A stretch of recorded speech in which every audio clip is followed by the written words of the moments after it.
So we're all sort of culturally conditioned, right? From when we're kids even, Yeah, from the very beginning. to believe that life is this single linear project. You identify a summit, maybe it's a career title, a certain amount of money. The perfect family, whatever it is. Exactly.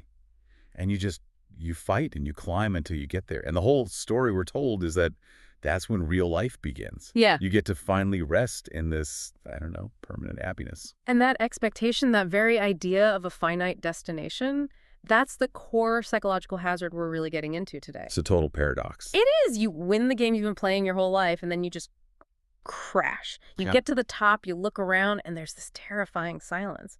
And the view, it hasn't actually changed the person who's doing the viewing. I think almost everyone listening can relate to a small version of this. Yeah. You know, that feeling after a huge project ends or you finish a marathon, and instead of joy, there's just deflation. Right. A temporary burnout.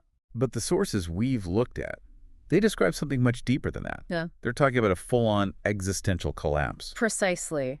We're talking about the difference between, a bad day and fundamentally questioning your entire purpose. So what's the term for this? Well, the concept we're leaning on is called the Arrival Fallacy. It was coined by the positive psychologist Tal Ben-Shahar. The Arrival Fallacy. It's this powerful, powerful illusion that getting some big external goal will finally lead to lasting, transformative happiness. And when that illusion inevitably fails, the crash, that emptiness that follows, we call that destination sickness. It's just fascinating how universal this seems to be. You see it with founders who sell their company for millions and then feel nothing. Or students who get their dream job and are just profoundly bored. So our mission today is to really dissect the biology and the psychology behind why our brains almost seem to sabotage us at the moment of victory, and more importantly, what the real antidote is. Because if the goal itself isn't the cure, then we have to find a completely different way to define success. A whole new framework. Okay, let's unpack the engine behind this crash. If the desire for success is so powerful, why is the high from the win so incredibly short-lived? It feels like our biology is working against us. It absolutely is. And it really, it boils down to understanding the purpose of drive itself. The first factor, and is probably the simplest, is chemical. It's the dopamine crash. Right. We always hear about dopamine as the pleasure chemical. But that's not quite right. It's a common misconception. Dopamine is the neurotransmitter of anticipation, of seeking. So it's the fuel for the hunt. It's the fuel for the hunt, the energy, the excitement leading up to the moment you get the thing. Okay, so if I'm working toward a promotion, the big dopamine hit isn't from getting the offer. It's from sending the application, practicing for the interview, imagining what it'll be like. That is exactly right. Dopamine is all about the prediction of a future reward. Think about planning a huge vacation. So much of the high comes from reading the guides, booking the tickets, packing your bags. Yeah? The minute you're actually on the beach, the dopamine levels drop. They drop significantly because the seeking is over, the reward is secured. So the moment of completion is, ironically, the chemical signal for the brain to just stop fueling that activity. Correct. The goal is achieved, dopamine drops back to baseline, or sometimes even lower, and that leaves you with that chemical low. You won, but you feel empty purely because the chase ended. It feels like an existential void, but it starts as a neurological letdown. It does. And if that wasn't bad enough, the second mechanism kicks in, and it's a psychological one. It's called hedonic adaptation. The hedonic treadmill. The treadmill. It's maybe the most discouraging part of our psyche.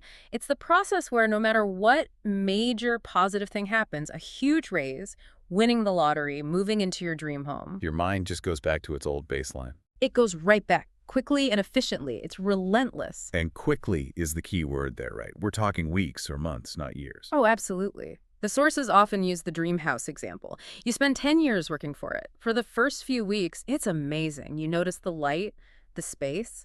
But within, say, 6 months, It's just the house. it's just the place you drop your keys. The spectacular becomes ordinary. Your happiness baseline has quietly reset. And now, to feel that excitement again, you need a new goal. So we're fighting a chemical crash and a psychological reset. What's the third piece that really drives home this destination sickness? This is the existential core. It's the realization that you were pursuing an external solution to an internal problem. Say more about that. For years, that big goal acted as a really powerful distraction, a convenient scapegoat for any unhappiness you felt. We tell ourselves these stories. These powerful protective lies. I'm only unhappy because I'm stuck in this job, or I'd be fulfilled if I just had financial freedom. So we put the blame for our misery on circumstances we haven't conquered yet. Exactly. The goal is the Band-Aid. It's the promise that one day an external achievement will fill that internal void. But when you finally get there, you have the money, you have the relationship, and the unhappiness is still there. The whole illusion just shatters. Completely. The goal didn't work. And that forces this terrifying confrontation with yourself. The circumstances changed, but the core you hasn't. You realize the emptiness wasn't caused by a lack of something. It was always inside. And this is where it gets really, really interesting for me. Because we all claim to want a life of just permanent, frictionless comfort. But the sources we're looking at argue that perfect happiness is often unbearable. Why does a life with zero struggle feel like stagnation? Because our minds can't really process stasis, happiness is, by its nature, a relative thing. It's defined by its opposite. You need the lows to appreciate the highs. You do. If you remove all the stress, all the challenge, all potential for failure, if the path is perfectly smooth, you remove the contrast. The high points lose their height. You lose that sense of ascent. Yes, and that lack of tension, it creates an existential vacuum. We can even go back to the philosopher Schopenhauer on this. He argued centuries ago that life just swings between two states. Which are? Pain, which is the struggle that gives us purpose and direction, and boredom, which is what happens when that struggle is removed. So trying to eliminate all pain just lands you squarely in the territory of profound boredom. It creates a misery of sufficiency. I mean, the human brain is, at its core, an evolved problem-solving machine. It thrives on challenge. So if you get rid of all the external problems by achieving a perfect life, the brain doesn't just rest. It has a job to do. It starts to consume itself. It manufactures internal problems, anxieties, neuroses, just to have some friction. The machine needs input. It needs something to push against. If the work is finished, the brain feels stagnant. And the system reads stagnation as a danger signal.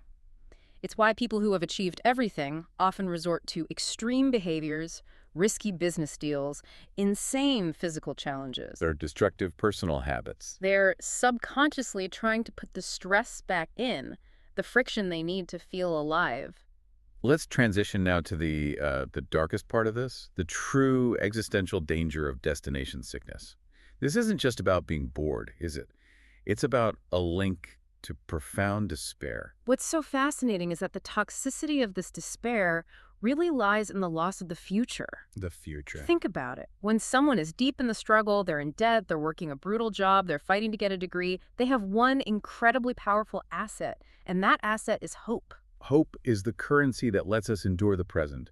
It gives the sacrifice meaning. It does. They are sustained by this forward-looking story that says, this pain is just temporary. One day, when I get my goal, everything will be okay. What happens when that one day arrives? That's the problem. When the destination is reached and the emptiness is still there, that whole narrative is destroyed. They realize the future they were banking on to fix them, it has arrived, and it delivered nothing, just a gilded cage. And that leads to this terrible, rational conclusion, what you call the logic of despair. And it's terrifying because the logic is sound from their perspective. The thought process is basically, I spent decades chasing what everyone agrees is success. I was unhappy at the bottom, but I told myself I'd be happy at the top.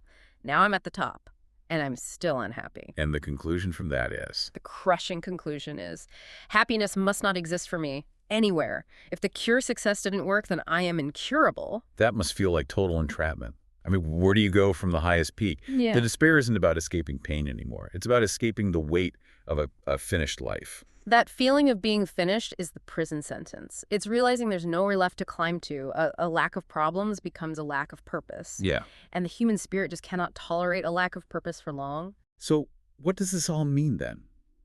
For someone listening who's striving right now, or maybe someone who has already hit their goal and feels this exact hollowness, it sounds like the whole despair comes from one huge misunderstanding. It does. We thought the point was to finish the struggle. That's the key pivot. We have to shift our entire focus away from this passive emotion of happiness to the active state of meaning. Okay. Happiness, as we said, it's fleeting, it's relative. Meaning, on the other hand, it requires tension. It requires effort, contribution, and struggle. It's an active, conscious commitment to keep growing. So we need to stop setting goals that have an end point. This brings up that idea of finite versus infinite games. This is the real antidote. You have to recognize that the most psychologically successful people, they never actually stop. They see a goal not as a finish line, but as a new platform, a launching point for a new, more difficult challenge. They're playing an infinite game. An infinite game where the point isn't to win and stop playing. The point is just to keep playing, to ensure the game continues. So a finite game is getting a diploma, earning a certain salary, finishing a project, things you can cross off a list. Yes. And we need to cultivate what you could call never-ending dreams instead. Okay, give us a practical example of that shift. Sure. So instead of the finite game of becoming a doctor, which ends when you get the degree, the infinite game is mastering the constantly evolving art of human healing. The goal isn't the title, it's the continuous striving for excellence. Exactly. Or let's move away from career.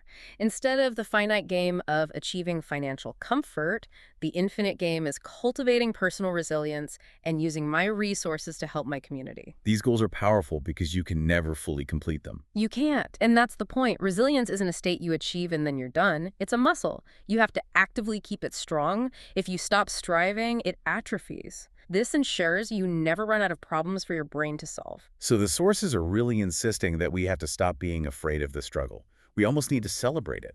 Yes, because the effort is the reward. We mistakenly believed the purpose of the struggle was to eliminate itself, but that's just the definition of stagnation. The challenge, the failures, they aren't barriers to fulfillment. They are the absolute necessary ingredients. They create the tension required for real growth, and they prove every day that we are actively engaged in the process of living. Well, this has been a really insightful deep dive into this paradox of the peak.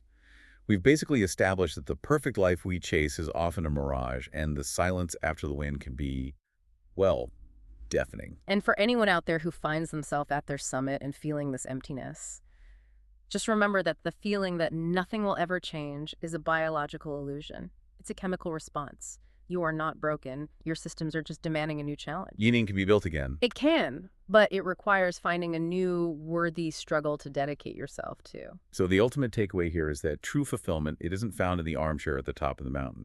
It's found in the grit and the effort of the climb itself. We should never wish for a life where all our dreams come true and there's nothing left to do. That static life is a path to despair. We should wish for a life of necessary struggle, where as soon as you conquer one purposeful mountain, you see a higher, more beautiful peak in the distance that calls to you. So the final question for you, the listener, is this. What new, demanding, and infinite challenge are you willing to struggle for next, simply for the joy of the striving?